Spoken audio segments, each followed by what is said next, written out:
Right. Sejo, Mami Racket or Krekun Executive Council Akwaba to the Golden City. Take a course assassin. Na memfa no enwuram ewo clubs no ene GF insensema koso ensem bi hamadwen kakra na mentiase. First of all, GF invite clubs no bi si omum enhu hia so ombeko omu hia omo congress ebi su GDA say so omoko me believe we say clubs no on the 17th date no we invite on Friday no so omoko because one, it is still Ghana Football Association. Ano. Inti se GF here no muto munsa from in right now. The clubs must respond, and I think the clubs would have to attend it. At the end of the day, there is an issue, there is a problem, which they are trying to find a solution to. It is our meeting to resolve all the problems. So be it. Assembly said there is a new pyramid. Clubs in the GDA more. And now mo pese omo resolve we are no free omo GDA say executive council na nipa 12 peno ese so omo hwe no mo ebiem because it is not well represented. For example, the RFs of Ashanti region na football clubs we bray omo Kotoro Danui Ashanti region chairman enka the executive council no. Some of them also think that executive council no afa judiciary adwuma to omo so eno masa afa executive adwuma to omo so like omo ahihye sa implement mra enti ese nsesan ne ade bebem ni nyina me feel say hu hia. But then omo congress no, I still think the congress is still important because ohwe niema na omo nko FA meeting no omo san ko congress. Yes. Oh okay. Sejo FA meeting no no omo ko yena no omo dey ko say congress no. Sejo niema na you see per football no master table no division 1 league omo boy omo regulation omo status no ye bo wi a se pyramid na ye adwuma na se pyramid ne be ye untu ube ye free wa age se congress pe ene betima take those decisions. Sa meeting no omo ko hia no it can't entimi nyi enema na clubs no empe no emfree wo mpachot ma say no matter the agreement there will still have to be an extraordinary congress. Said the beya members in the Beko Akoshia. Now, if you mato swaba, no matter what I say, a beboa, ana emwa. Now, my problem no in ye, said you. If you know any clubs in the B Casa, and no better, yes, we so I withdraw. At the end of sign, we hear from, we so I withdraw, we hear from, we say, no crown a sign yet. I fed on the sign, name of so you film, said you. You croma. Crow yemu. Under the same FE. Under the same FA president, under the same GFA general secretary, and a Far Rangers straw crata de come GFA say, or no Far Rangers in the football no ultimate to asubi moguno. In some 24 hours, Far Rangers wrote again, say on one kind of boy, GFA is what the one yatro. Yes, 30 process no into po will follow the process. Once you've written one throw under duress. Obi amfa etuo NC Far Rangers empenyin for so enomucho sa krata no. And indeed FA made sure they went through the process. Some sanctions have been given out to Far Rangers which they are serving. Under the same FA obi akwa sign krata say na ninyi ABC de ho ye de akọ after some 14 working days yesi nipa no ye ma ne kwan ne nakasa omra ma withdraw. What kind of inconsistency is this? Far Rangers tried in the by within some 24 hours or throw different letter the by say on one account or sabwa with the person. Must da. Jeff say da. Your receive it is well acknowledged. We'll go through the process. And indeed they went through the process. And sanctions were given out. Now, you say Ebia Legon cities are signed after some days or say GF in Nakasenti Omrame withdrawn film. We are signed Omrame withdrawn film. Sergio, when those people who signed, legitimate people qualified to sign, now we'll be say after 14 days, we must conform withdraw. In any case, Congress no more kono. Football nsem na no mo de kwa akwato apaso. No more mo ye for a church ro mu nsem. omo ya against no akyerɛkyerɛ mu nsɛm omo kyerɛkyerɛ mu wie no omo to so aba de dodo ro pɛ na ayɛ adwuma enti what is the fear ba no kwasɛm ɛwɔ mu ne sɛ ɛkwan a GFA anya responsible no man respecting 54 clubs no I responded to them ɛtwɛn ya ma saa 14 working days ni twɛn mu ayɛ to me ye de organize congress abedi saafo ni nsem na nye GF general secretary ni GF for na call for that thing no it is serious embarrassment and indictment on them enti sam pam to say de na wo ka no se saafo yi tumi ko ye congress no no mu sesamra o GF yi mu a na GF for no mu tumi na wo hene etimi ya sure say maybe at this meeting they can judge and says okay give us time ye pa mu cho ya from ye ni ebe frɛ congress no enti munya amaye na ye organizing ye frɛ congress no na afedie ye nyina ma meto ato adwen probably why now that's the issue well, almost more disrespectful they've been disrespected big time they through almost scribe at disrespected clubs this FA can write to them say wo try no wo copy FIFA enti ye try FIFA when on earth and obi throw krata no copy obi a the copy no and the response say ba timo tremra de amuso ni mo camera no camera on congress let now you were quoting articles, you were talking law and unfortunately for you the law is on their side timo camera no yes I'm sure we should have this precedence in this country me imagine them to go to that 21st congress. I've seen the receipt to program show TV no so. Yes, I already am show me. They should go to the Congress. Omoko shia asemo me de beto apaso no.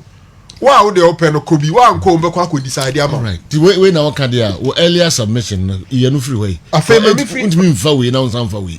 I want me nko meeting no unsan nko Congress. Da bo metu akọ. Meeting with the FA no. Ometu akọ. Me say omko meeting na Congress na cancel. Debbie. Okay. Me, I think they can go for the meeting, right. but the Congress is that TV. You see, when Division 1 clubs no matter what you Congress, what you I quite Baba ya said. What you receipt? We capital town in Kumasi.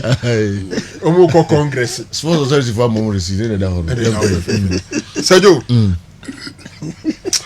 I wish Manuel Dasube didn't post this thing. I wish Senko and trust idea. Me who are them say that's so brave. One true we are na ye day. Say one could true we pa na ye day. She Asante Kotoko team ne they are having it smooth. And they make ye the mom with the exception of the Kim Pfizer victory. And painful be omujidis are known the like crab e be a mutati or munaso and munya problems no. And you are making conscious effort to correct the wrongs in your first year. Enyema bebre koso mo first year mo ankasa kra mo tu ho na mo esiesie mo ni nipa bi ntam ni ade ahwese bibia betumako yi things are going well enti that you see the man ye hu ni say the person is the administrator and the operations manager of Asante Kotoko administrator kra there ye fa the social office ye can operations manager in this country in our league a very key position, especially when it even comes to dealing with referees in this Niema match venue. Yankope hotel near the Adinano. You are the direct person. I'm not saying say Obi ko dealing with referees or ko to Abraham Bibi. But even say referee be a ho no oba na say ope baby obeda ebebuano near the operations manager, it could be his contact. Into operations manager there, you should be the last person to write this to referees. Mo be net da ye nyina ye ho nka nkyere say D lie no enye Daniel ayi. Mo be anada no ho nka nkyere say J Nunu no enye Jule Nunu. It was a one true full name. One true full name. And we no say number 1 my foot. Ghana number 1 referee. CAF referee say we be member nyina. Ghana number 1 referee Nyamiadumonya appointment. The last AFCON, I think we never had any referee there. Yes. We now have a referee, our number 1. And then they have to answer our friend will be Ebon Abaso. Ebon Abaso na what came from Emmanuel Newton Dasubre is this post. Sergio, it's so sad. You see, Kotokontias here, especially Mr. Dasubre. It's all over the Africa.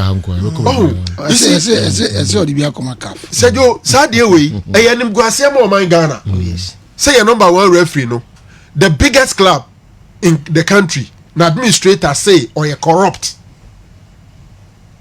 So CAF has invited a corrupt referee. Not just corrupt, the most corrupt. The most corrupt and manipulated. The most corrupt and manipulated person in the country. And then the CAF friend was Omidi tournament. And you're extremely serious. Now, I don't know. Maybe you see, me person me kala futu no referees in fanton chemi panicho. I wish kala crown for say futu na ma say referee ni hu da so bre say onye na damfo.